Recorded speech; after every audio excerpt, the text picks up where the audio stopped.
I'm very happy to introduce the next speaker, which is Unstad from Lofoten, a real Lofoten lady, architect, and has been documented in coastal culture, coastal architecture. I told Inger, she had forgotten it, but we met in the street of Trondheim 30 years ago. 60 years ago. No, 60 years ago, yeah, okay.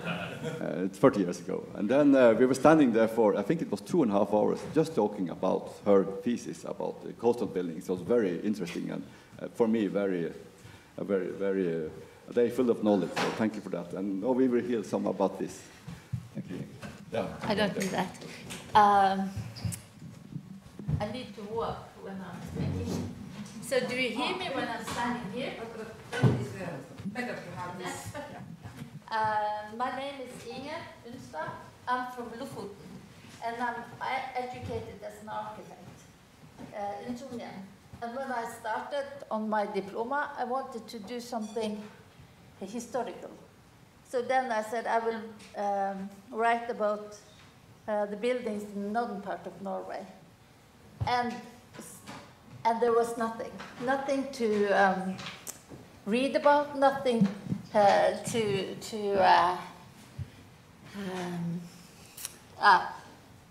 had to go out and see, and then I started my documentary about this stativ, this structure that you draw things on. No, hva heter tørke?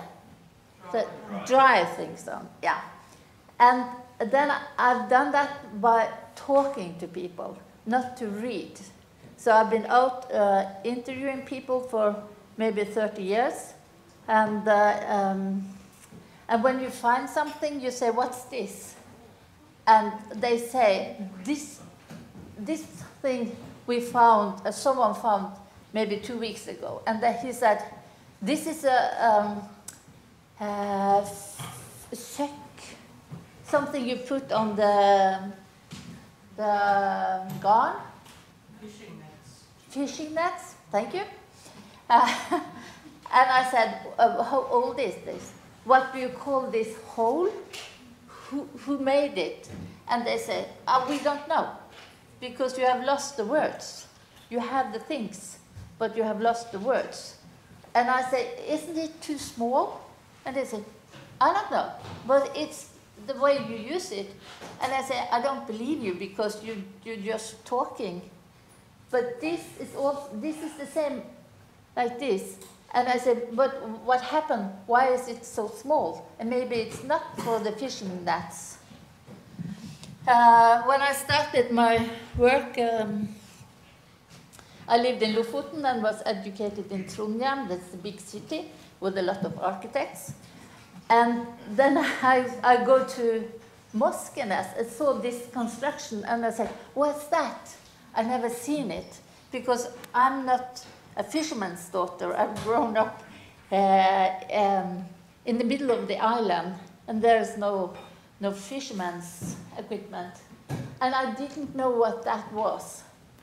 So I started to ask and started to read, and there were nothing to be found. And then I started to interview all people. And they said, that's a nutjell.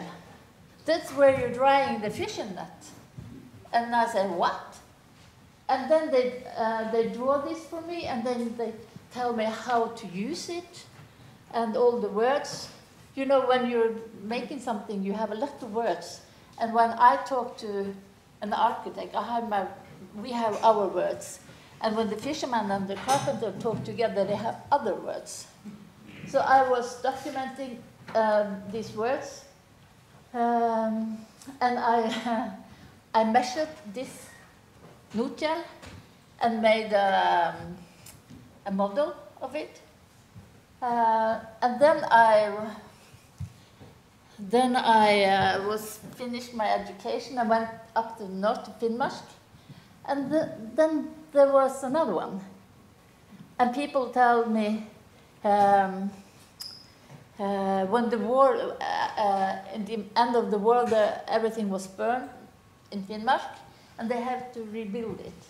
And then they build these Notjell after they were drawing it, some architect or whatever, and they built new one. And then the people, the builder came from Finnmark to Lofoten. So there was a link.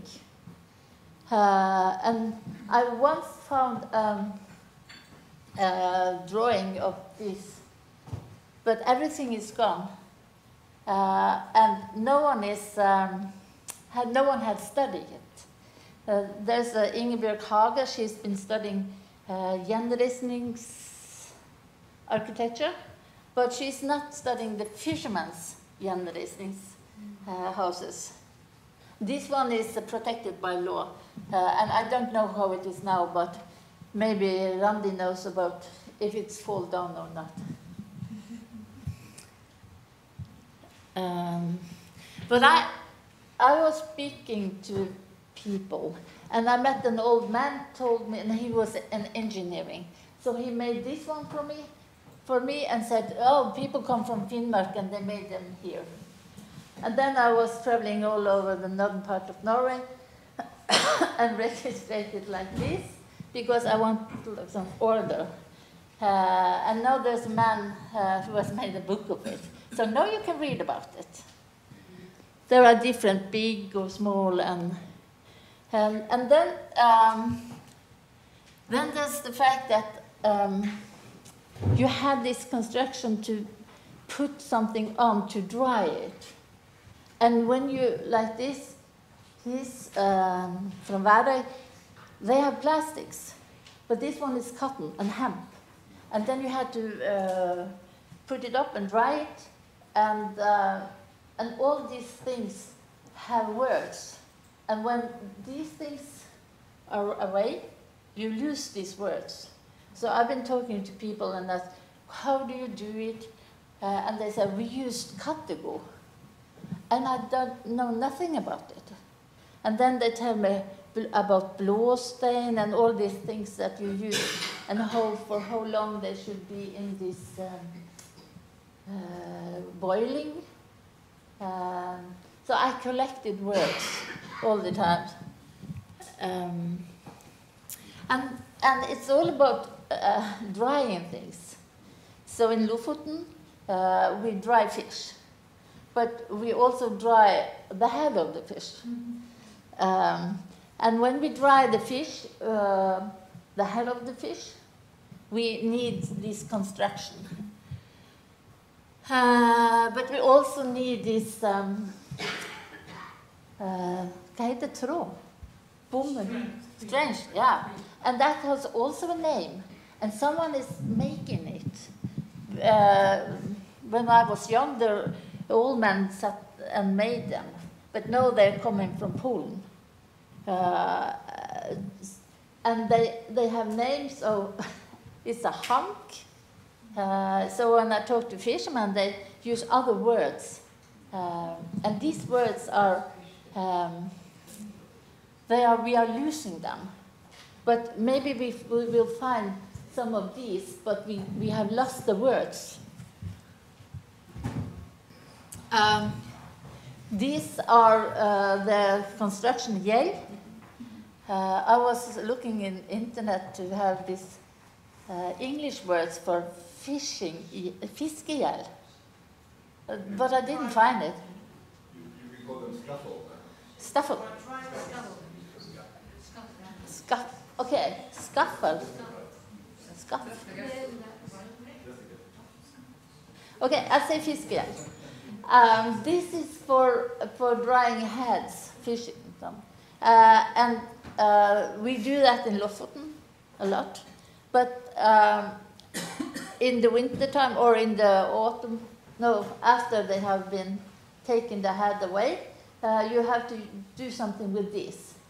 And they do it different in Varanger than in Lofoten. And that's because of the rain.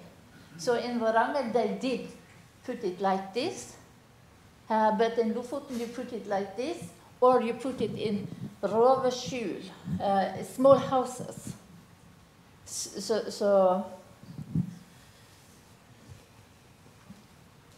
And then there are there are different construction for different fish. And this is named flatgjeld, it's flat. And in this construction, there are words for every details. And this one is old, and I'm not sure it's there. Because if you look at this foot or book, you can see it's like a triangle, so it's steady. But now you use string. And no one is taking care of this because it's like temporary. It's just go with the wind and we build new one. And if you don't document them, you lost these words, and maybe you don't need them. But I like it. I like to know about it. And this one is interesting because I was talking to an old man, and he told me how to build them, and he said this word marstock, and I never heard about that. And I've been asking other fishermen, what's marstock? And no one knows. But this construction I found in Vesterålen, and this is the marstock. And you know about this Ase og Rove, but under there was marstock. And I once found this in Gamvik, and I know I took a picture of it, but now it's gone. So this is this is only in the memory. And of course, this is from Rust. It's all over. It's a lot of them, and they have names. So this is known. Everyone knows these names. Not everyone, but the one who work with them. But maybe not the younger people, because I've been asking young people, do you know what ase is? And they said, no, we don't know. You don't use this word. In Finnmark before the war, and maybe other places, they put this flat yell in up to seven level. Here is from Nordkapp, Magerøya, is in 2 level, 2, 3. But after the war, after everything was burned, there came new laws that told them you can only put them in 1 level because of the blood will go down to the fish under and the quality will go down. But still someone is doing it. And maybe this is not for selling, maybe that's why I can do it. But this is linked to the history before. And everyone maybe have seen this. This is a way of putting the fish. And I've been trying to find out when did they start, why did they do that? And there are different stories. But we used to say it's because of the fly cannot go so high, that's why. But in Stamsen they had this because of lack of places, areal. And all these have also words, and there are different if you hang cod or sei, the one we eat. But this is the construction of the stavkirke Urnes. So it's the same way of building. It's a model of stavkirke.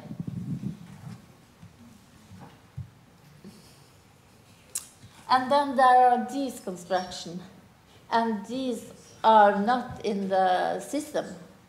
So I don't know what it is, but it's from Norway. So maybe it's like a Sami people building this, and it's not my picture, I found it.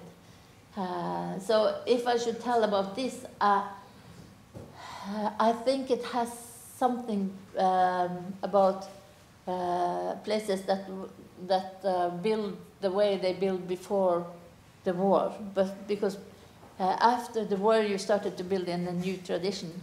But some places you find this build this construction like it was before the war.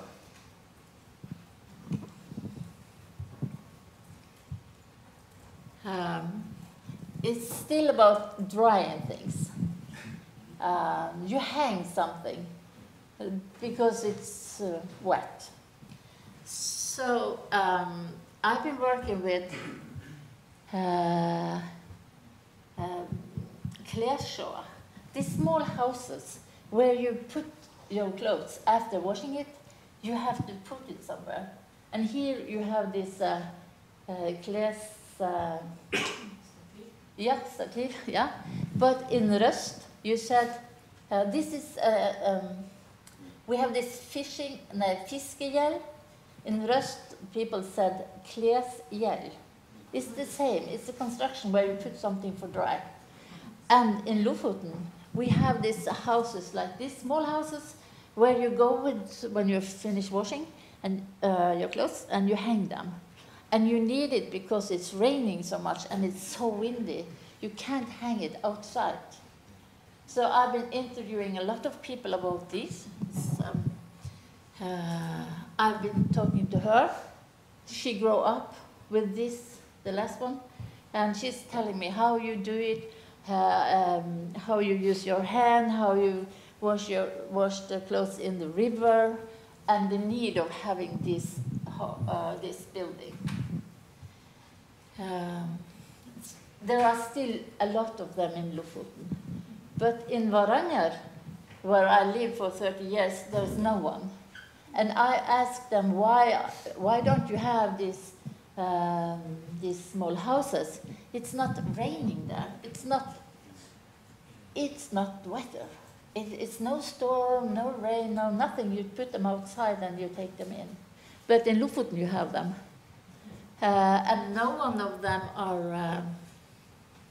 my interest of this started when in Leknes, it's a big place.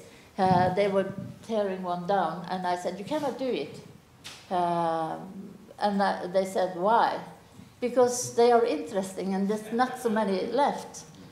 And I said, I even called Riksantikvaren and a woman that had written a book about clothes. And they said, we don't know nothing about it. That's interesting is that there are different ways of doing it. You see, the whole wall or only a part of it.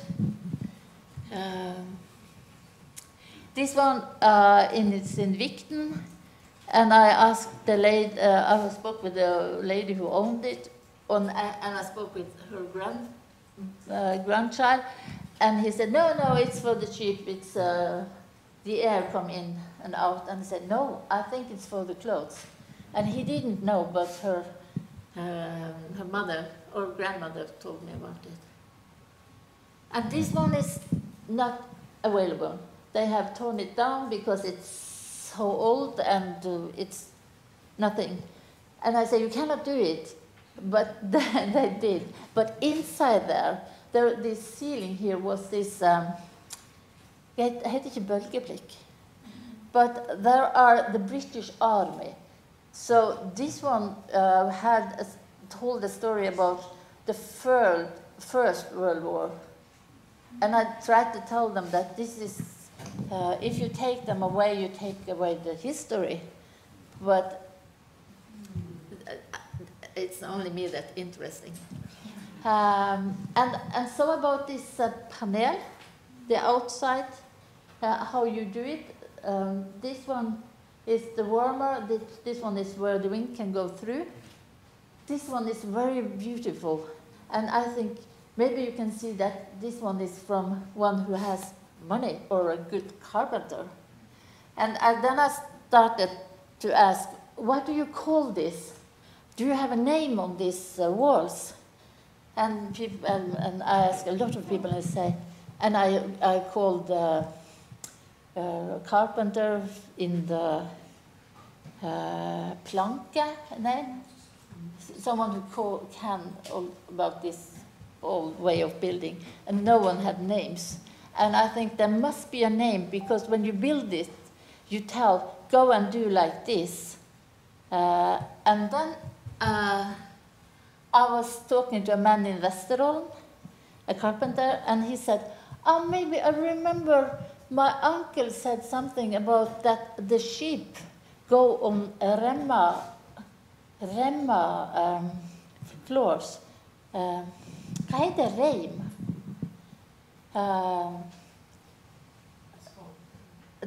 You know the sheep? They go on the floor and the dirt fall under. There are like spalta, yeah. So these are spalta panel, but it's called a remma panel. And you cannot read it. It's not written any places. But it's a word that someone remember, because I showed them this picture. And this is from Vesterålen, and they do it like that, and I don't know why. I will find out next time we meet. And all this is about these people that work, people that are doing things, and the words that is connected to the things you see and the way you do things. And people are dying, and still we have the things. We find it, and we say, what's this? But we have lost the words because people are dying before you have been talking to them. And this, I've been interviewing a man how they build with stone, and he told me a lot of words, so I've been written down. And these are in Øksfjord. Bottom they're working on the same. He who drew this hadn't seen that. And there are some words I've been, maybe you have seen all these words, but I don't think you have seen that and that. But my daughter, I said, when I was young, we had a vaskekjeller. And she said, she's 25. And she's grown up with me, so she should learn something. What's a vaskekjeller?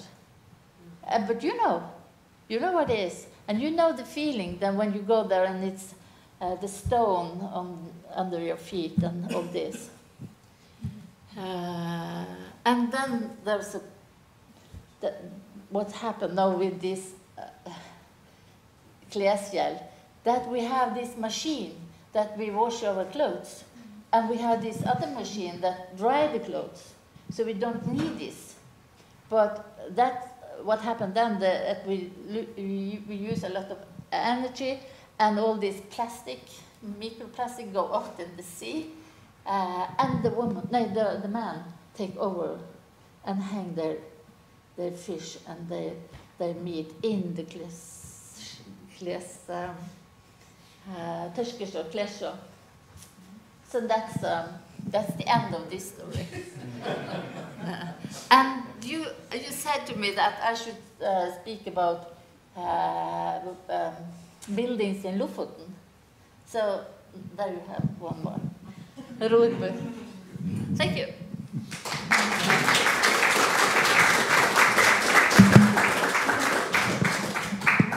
Any questions, comments?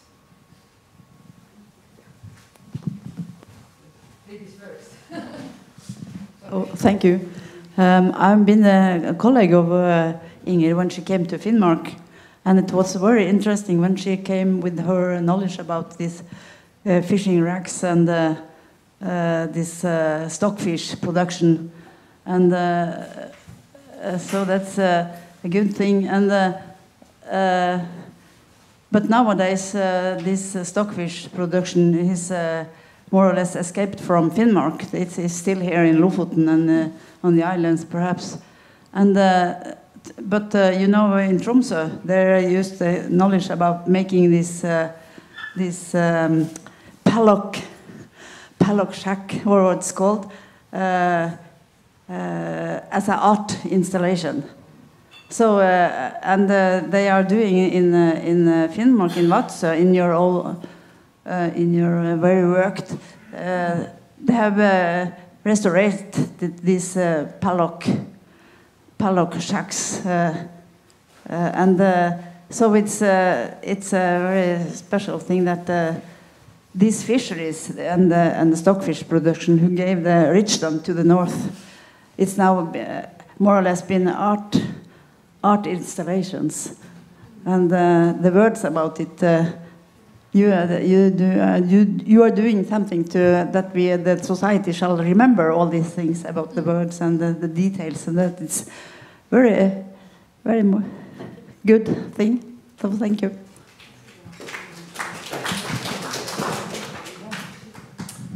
Thank you so much for this fascinating presentation. And you had a phrase at some point where you said, "Oh, what we don't know, we kind of let go," you know, and people. So I was wondering, in your experience now, having started documenting all this and the words and everything, and once you start sharing this, do you have a sense that there's the more people understand, the more we know, the more we will protect, or is it still there's a disconnect? And what are your thoughts around that? I've been working in the kommune. I've been writing this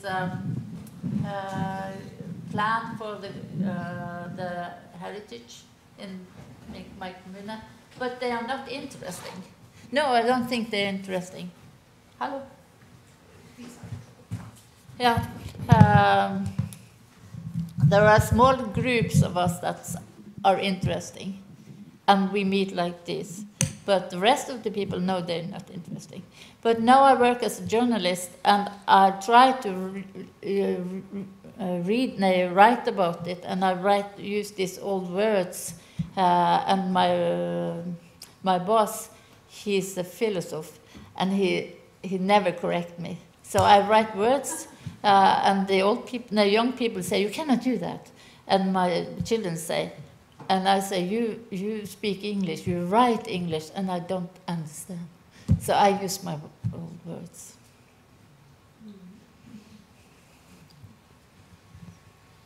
Well, I'm a little biased since I invited you to come here, and I'm very happy that you took off from your work to come here, because we have talked about this before a little, and I haven't seen this presentation, and I think it's very interesting, and especially the thing that you said just at the end, to put it into an environmental and climate perspective.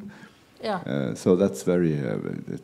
So I should absolutely, since you didn't write the book about the fiskgjeld, you should write the book about the tørkesjå, the drying shed.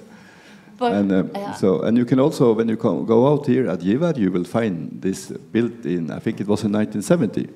That was built, a man here to help the women at Givær, as the women here said. So there is one just down the street. Yeah, she called it Svala. Yeah. Mm. But I tried to tell the architect that build houses or draw houses that you should make a place in the house or outside to dry your clothes, because everyone buy this machine to dry the clothes, and the clothes is destroyed, and it costs money. And these plastic clothes that we wear, the plastic go out in the ocean, and then we have no birds. But yeah, I don't have this machine.